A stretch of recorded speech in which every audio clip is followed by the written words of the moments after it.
While I'm hiking here at Nockamixon, I thought I would share a little bit of the crazy history of the state park.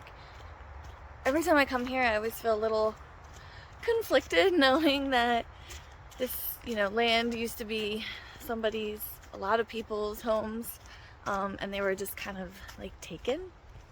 So if you don't know the history, I'm here to share it.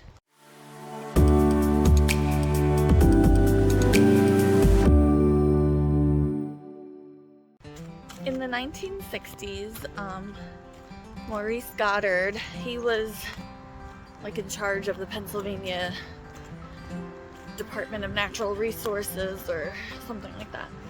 He decided that every Pennsylvanian should have a state park within like a 25-30 mile radius of their home.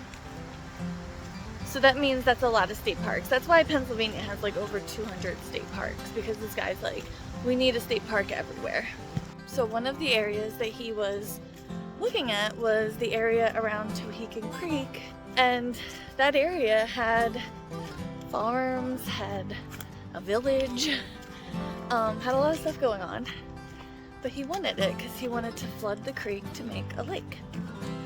So almost 300 properties, whether they were farms, just businesses, just private land, almost 300 properties were taken by eminent domain to form the state park.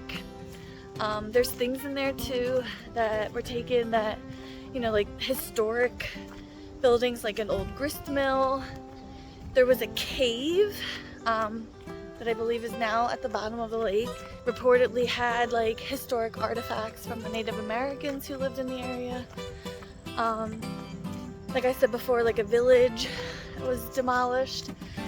The other thing that was here was a bridge, and they didn't tear down the bridge, so the bridge is under the water of the lake.